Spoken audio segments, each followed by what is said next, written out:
an account-bound mount or something like that. So it is something that we'd like to do. It's just a question of when and where. Many of the archaeology items are actually, they're not heirlooms, but they're account bound, so you can trade them around to your different characters. The same thing with the new guild mount. The guild mount is account bound as well from the new guild leveling system.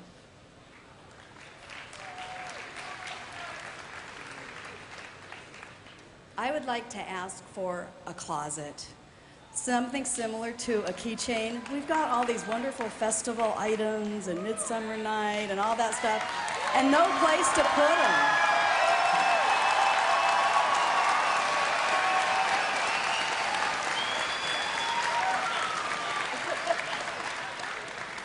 Yeah, that was actually something that we had hoped to get in with Cataclysm. It's really more of a question of resolving data storage and exactly what the interface is and all that kind of stuff. But it is something that we'd like to do at some point. Thank you. What I'm interested in is that how excited you guys are to play World of Dresscraft. It's awesome. Well, I have kind of a lore request.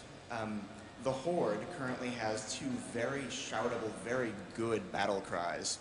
And I'm wondering, when the Horde shouts for the Horde, what do I say? I'm wondering if you can give some character somewhere some good thing to shout back. Have mercy.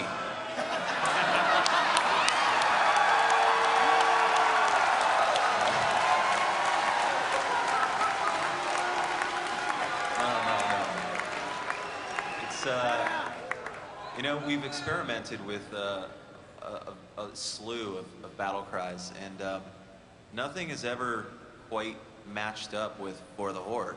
It's hard. But when we find it, you'll know. We'll keep trying. Yeah, we're going to keep trying. We're not giving up. That's not the battle cry. We'll keep trying. That'd be fun.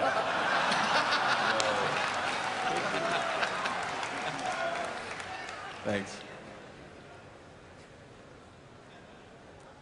Hi, I'm from Legions on Lightbringer US 38, and my question is in regards to Mastery. You stated that you wanted Mastery to dynamically change up your gameplay, and how does, say, a Warlock or Mage Mastery, which is just a flat damage bonus, change up or affect their gameplay? It's not so much that we want you to dramatically change your rotations, it's that crit has a very clear purpose. Crit makes you hit harder, makes you heal harder, so it's throughput. And sometimes in the case of healers, we need mana savings too. And then haste lets you do more things, so if you're a caster, you're casting faster. If you're melee, you're getting more resources. So then mastery then makes you better at what you do. So if you're a disciplined priest, it makes you better at shielding. If you're a warlock, it makes you better at shadow or fire damage. If you're a mage, arcane, frost or fire damage. So the hope is that there isn't one right answer, that you can You might want crit for some builds and haste for other builds. You want a little bit of everything. We're not necessarily trying to totally change up your rotations with Mastery, but particularly for mages, haste does a pretty good job of that too already. Thank you. Thank you. Hi, I'm Elena from IronGaming.com, and I'm currently working on the Insane in the Membrane achievement. Now, with all the changes to Dire Maul North, will I still be able to achieve this achievement in the Cataclysm?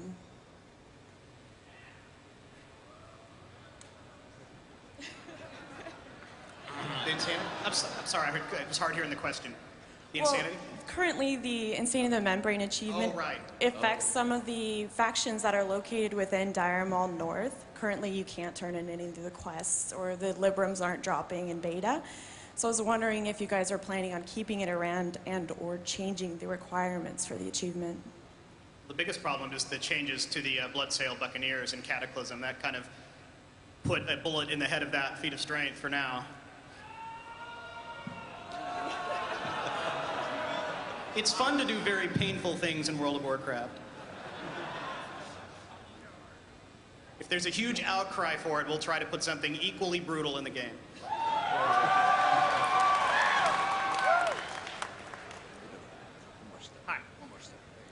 With the existence of Pandarans being hinted at here and there through quest lines, is the Cataclysm shaking up the world as it is going to bring them into the light anymore? Are they still going to be secluded away? I'm not asking for them as a playable race, but maybe as a neutral race we'll see? I don't see them flying out of the cracks in the earth, if that's what you're saying. But we'll see. I mean, the Pandaren are a super cool race, awesome concept, and maybe it's something that we'll be able to see more of in the future.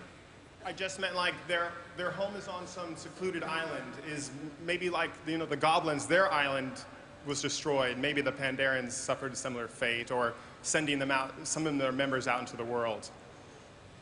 We'll have to see. We'll see.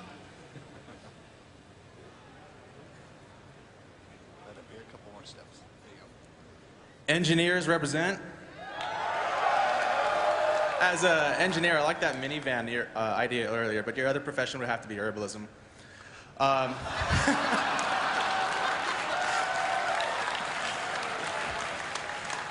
But my real question was in terms of voice acting. I noticed that I missed Metzin's not on the panel. I was wondering why it's easy to really like voice acting because like every new major character sounds like Thrall. I was wondering if you guys would be willing to open up auditions because I think a lot of your players would like to put their voices in the game somehow, someplace. Definitely is actually not Metzin. Oh, it sounds like Thrall. Maybe like Varian's Thrall, and the first guy in Forge of Souls is Thrall. That he is. That he is. We have a process, believe it or not, and we adhere to that process. We have a lot of very talented actors and actresses, not just Chris, although he has a lovely voice. That's great.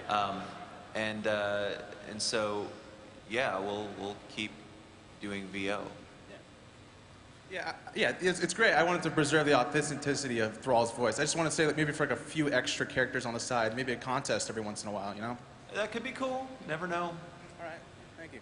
Thanks. Actually, did we use Metzin's voice for any voice in Cataclysm? I don't think we did. Metzin's back for a few. Okay. A few dozen.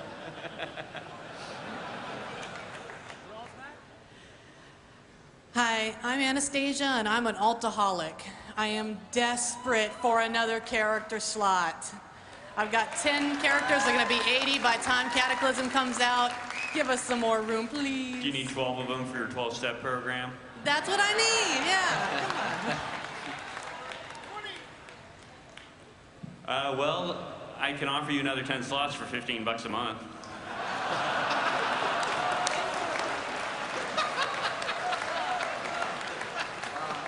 Our server's our home.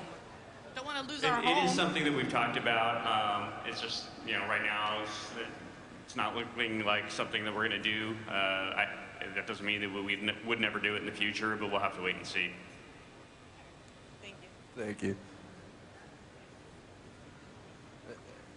Yeah, I play a warlock named Tacitus, and I had a question regarding reforging.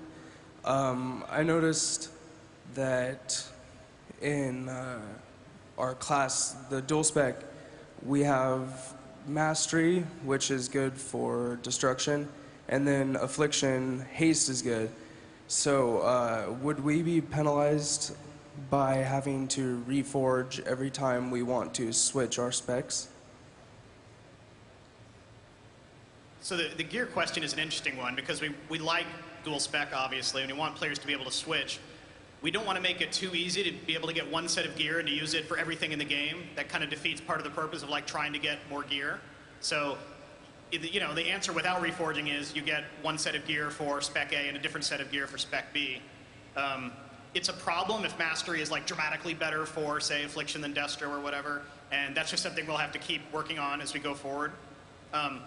Reforging is huge. Like, we kind of added that as a small feature early on, and it got bigger and bigger, and we kind of realized what it was going to do to the game. I think we're probably still underestimating what a big impact that's going to have. So we'll just have to see how Reforging evolves. But I think it's going to be one of those like small stealth things that got into Cataclysm and ends up really changing the game, at least for hardcore among us.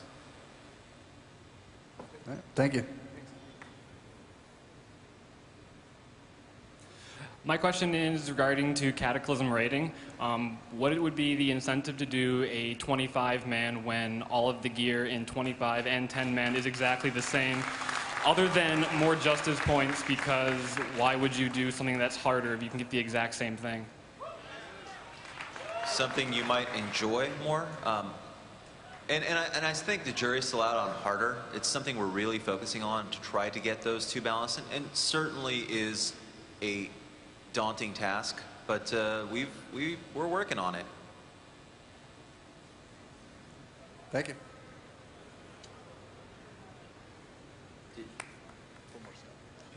Hey, I'm Jespar from Blade's Edge. My question is, I have a lot of friends who are low levels, so are you guys planning anything so me as a high level can raid, or not raid, quest with low levels, and them not get benefit, them not be penalized in any way, like experience penalties? Well, it is one of our philosophies that we want people to be able to play together whenever possible, and we try and lower those barriers wherever we can.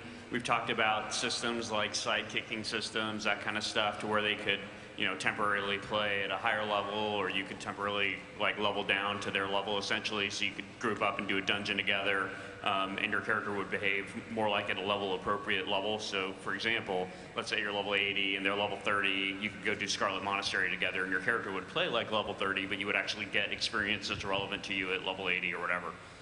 So it's something that we'd like to do in the future. It's just not something that we've had time to do yet. Thank you.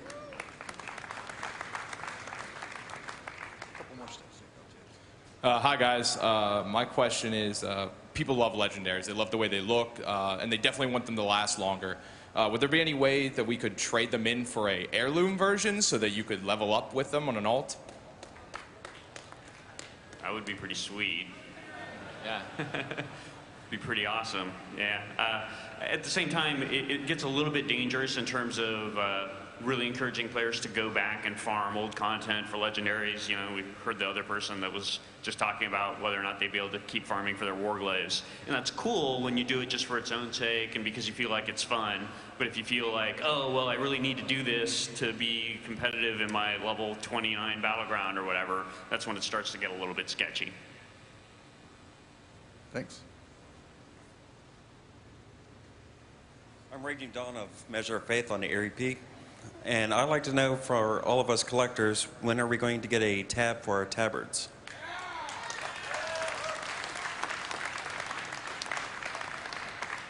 We'd actually like to do it. It was in our plans early on. One of the reasons we didn't do it yet is because we have clickable on-use tabards.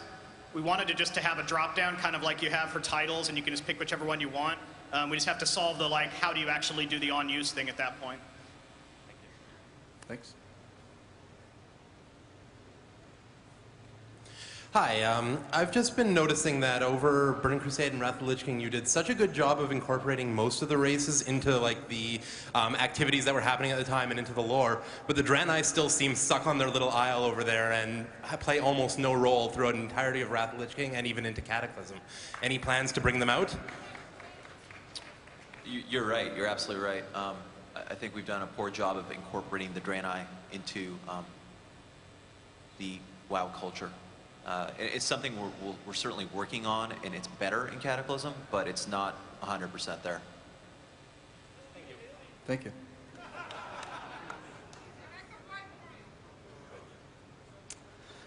you. Hi.